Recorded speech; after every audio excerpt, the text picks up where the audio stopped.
Em 2017, um youtuber planejou a sua própria morte. E por uma brincadeira de cara ou coroa, ele decidiu se levaria mais pessoas junto dele. Em sua imaginação, apenas morrendo, ele se tornaria um personagem de desenho animado, assim como seu programa favorito, Danny Phantom. Oi, eu sou a Naka e sejam muito bem-vindos ao Horror das Minas. Se você é novo aqui no canal, antes de mais nada aproveita e já se inscreve, segue nas redes sociais, os links estão todos aqui na descrição do vídeo. O vídeo de hoje é uma sugestão trazida aqui no canal e se você também tem alguma sugestão de caso, manda aqui nos comentários ou então manda lá no Instagram. A lista tá bem grande, mas eu tô trazendo aos poucos conforme eu vou pesquisando e tem mais conteúdos pra gente. Então, sem mais falação, bora logo pro caso.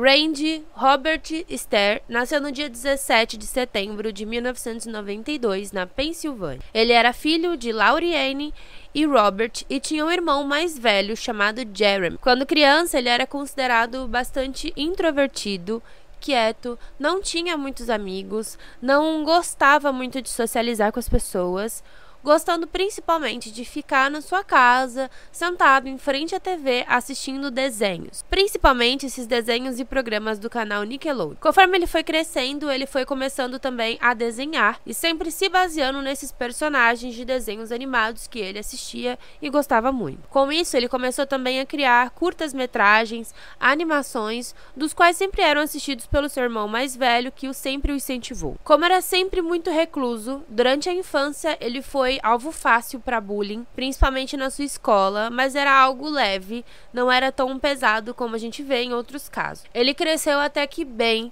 até chegar principalmente ao ensino médio. Adolescente, ele já não se encaixava com os seus colegas de turma, ele tinha pouquíssimos amigos, pessoas com quem ele conversava, mas ele também não costumava falar muito sobre a sua vida, principalmente a parte pessoal. Aos poucos, ele foi se tornando depressivo, cada vez mais triste e começou a ter também pensamentos suicidas. Em seu diário, ele começou a escrever sobre ter inclusive disforia.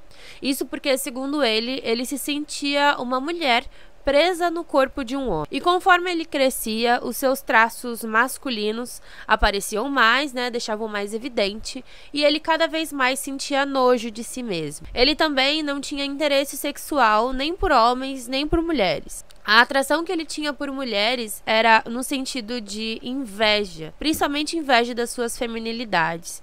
E ele deixava claro odiar homens e sentir nojo deles. Na mesma época, ele começou também a usar roupas de sua mãe escondido. E ele nunca conversou sobre isso com ninguém, sobre nada disso, na verdade. Ele apenas escrevia no diário tudo que ele sentia, tudo que ele passava. Por se sentir sozinho, principalmente, ele começou a se expressar em vídeos no YouTube. Então ele criou um canal em 2007 e começou a postar alguns vídeos que depois, inclusive, acabou caindo, por conta de direitos autorais. E mais uma vez, ele fez um outro canal, dessa vez chamado Pioneers Productions, no dia 9 de junho de 2008, quando ele tinha 15 anos. O canal não era de grande sucesso, porém logo chamou a atenção de uma parte da população que gostava desse tipo de conteúdo. E essas pessoas gostavam principalmente das suas animações. Inclusive, um dos seus vídeos viralizou a ponto de ser visto também em um outro canal de um youtuber muito famoso e conhecido nos Estados Unidos. E esse vídeo, inclusive, teve milhões de visualizações. No YouTube, ele começou a ter um pouco mais de alegria, de reconhecimento, esquecendo um pouco todo o seu sofrimento por ser diferente, um adolescente excluído, sem amigos, como ele se sentia. Aos poucos, então, ele foi conseguindo alguns seguidores, alguns fãs de seu trabalho e amigos também que interagiam e conversavam com ele sempre online. Ao mesmo tempo em que conseguia um pouco mais de orgulho de si mesmo na vida online e se sentia feliz com o que ele estava fazendo, com todo o seu trabalho, em casa as coisas não eram as melhores. O seu pai sempre costumava repreendê-lo bastante principalmente sobre o filho não ter um emprego de verdade, e por conta disso eles brigavam bastante, tinham muitas discussões na casa, e a sua mãe também não tinha uma boa relação com ele. No começo até tinha, só que a maior parte do tempo ela ficava ao lado do seu marido, defendendo os atos do pai, né, contra o filho.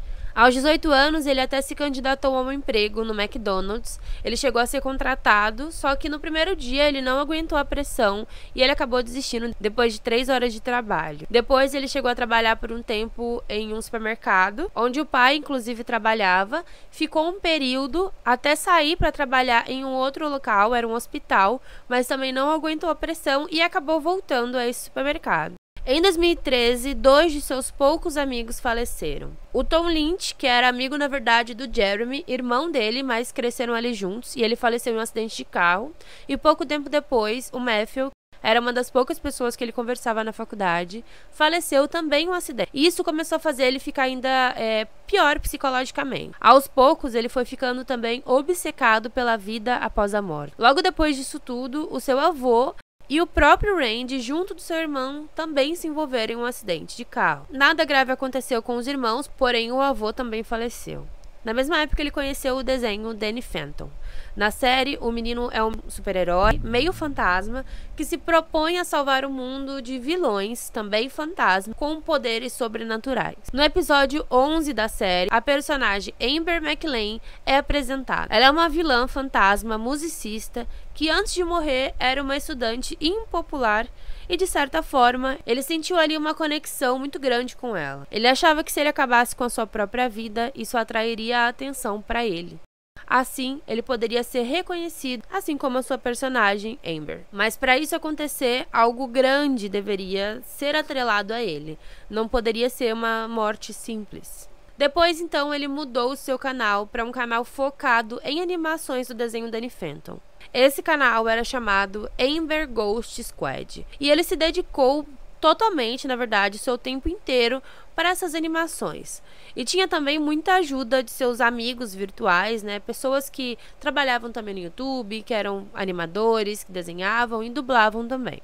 Os seus distúrbios o faziam acreditar que esses personagens que ele desenhava e que ele animava para os desenhos eram personagens reais.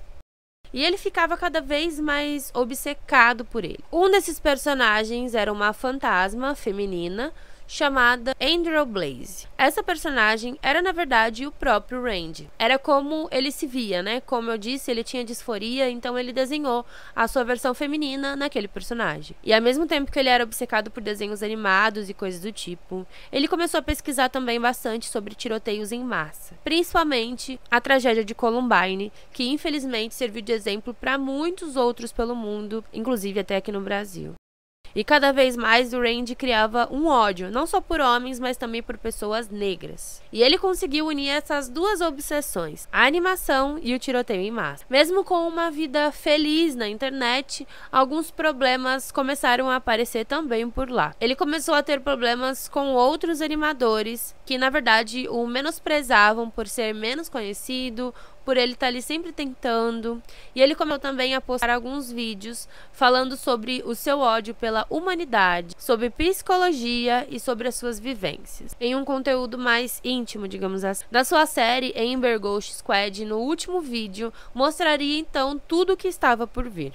O vídeo mostra o personagem de Randy e os personagens da série em uma escola chamada Westboro, onde estaria correndo então um massacre e a Amber salvaria todos. Esse episódio já estava sendo feito já há alguns meses, porém muitos youtubers que estariam ali ajudando ele na animação e nas dublagens acabaram desistindo devido ao conteúdo violento. Inclusive, o vídeo começa com um texto onde ele falava sobre esse seu descontentamento com essas pessoas por ele ter sido abandonado pelos que então o ajudariam, e culpando essas pessoas. E a verdade é que ele não conseguiu terminar esse episódio, esse vídeo. Então muitas cenas da animação foram interrompidas completamente do nada por vídeos caseiros no próprio Randy, mostrando o seu local de trabalho. E nesses vídeos caseiros ele mostra também as suas armas que ele teria comprado recentemente. Enquanto ele trabalhava nesse último episódio, os seus arquivos pessoais, ele digitalizou também todo o seu diário e gravou vídeos mostrando tudo o que estava acontecendo, tudo que ele estava arquitetando, projetando. Essas fitas de vídeo eram intituladas Fitas de Vídeos do Suicídio. Naqueles vídeos ele deixava claro que sempre planejou morrer jovem, que tinha medo de envelhecer. Ele fala sobre todo o seu julgamento, todo o julgamento de seu pai. No diário digitalizado ele fala sobre a sua disforia e sobre como ele sempre rejeitou terapia ou algo do tipo, porque ninguém o entenderia. Em um desses vídeos ele joga então uma moeda para cima para decidir o seu destino. E as opções eram: se caísse cara, ele acabaria com sua vida ali mesmo no seu quarto. E se caísse coroa, ele faria isso no supermercado onde ele trabalhava, junto com a vida de outras pessoas. Ele fez então ali um jogo de melhor de 3 e lançou a moeda 5 vezes. Dessas 5 vezes, 3 vezes saiu coroa. Depois, ele então começou a mostrar toda a sua coleção de armas, tudo que ele havia comprado, tudo que ele pretendia fazer.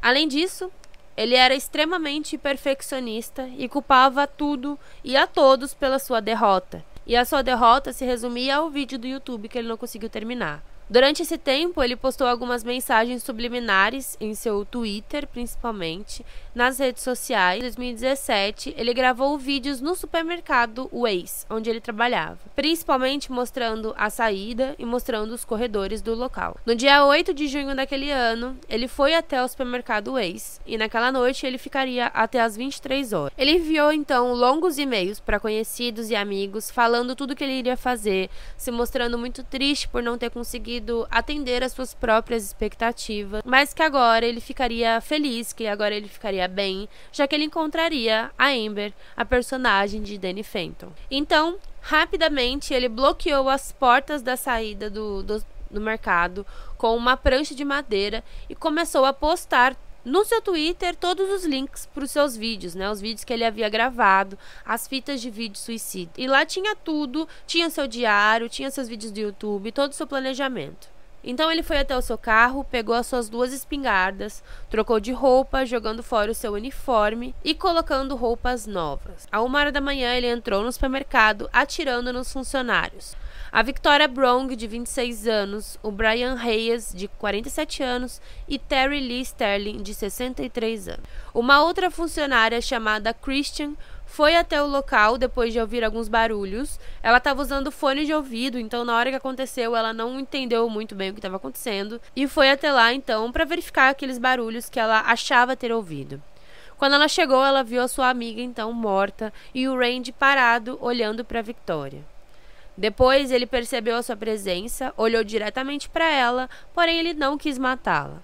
Então ele foi até a outra seção do local, atirando em todos os vidros, produtos, causando a maior destruição que podia. Tentou entrar em um local onde tinha tanques de propano para poder pegar fogo, explodir tudo, mas não conseguiu. Ele chegou a atirar em tudo também, mas não explodiu nada, então ele foi até o corredor e lá ele acabou com sua própria vida. 59 tiros foram disparados no local. A Christian então conseguiu chegar até o telefone, onde ela ligou para a polícia e conseguiu fugir do local sã e salva. Em seu diário, ele já havia falado sobre isso, inclusive, que houve uma outra tentativa, uns 2 anos antes, quando ele chegou a esconder a sua espingarda dentro do supermercado. Porém, não tinha gente suficiente, não tinha principalmente uma testemunha para verificar tudo, para falar, e precisava ter pelo menos uma sobrevivente para contar a história. E só por isso, ele poupou a vida dela. Após a sua morte, ao contrário do que ele pretendia, né, com tudo isso, ele não teve a repercussão que esperava. A sua história foi concentrada mais na Pensilvânia, que é considerada até uma cidade pequena, né, perto das outras. E se ele queria ou não ser conhecido após a sua morte ou uma repercussão tanta quanto Columbine, ele também não conseguiu. O supermercado, inclusive, teve que fechar suas portas depois do acontecido, né, devido à destruição. E a cunhada de uma das vítimas chegou também a criar uma campanha, uma vaquinha online, para ajudar nas despesas de tudo que aconteceu ali. Em junho de 2017, o supermercado Waze anunciou que a loja então seria reaberta. Algumas pessoas não gostaram disso, elas tiveram até receio de voltar a frequentar o local, porém outras super apoiaram, lembrando que principalmente a ideia do Randy era destruir tudo e queria que eles saíssem dali. E obviamente eles não deixariam que isso acontecesse, nem nada do tipo. Então eles super apoiaram e ajudaram nessa reforma e nessa volta do supermercado. Então foi isso, gente. Espero que vocês tenham gostado desse vídeo. E se você é novo aqui no canal, aproveita e já se inscreve, segue nas redes sociais, os links estão todos aqui na descrição do vídeo. Se você viu o vídeo até aqui, muito obrigada, aproveita e comenta também o que você achou. E é isso, valeu e tchau, tchau!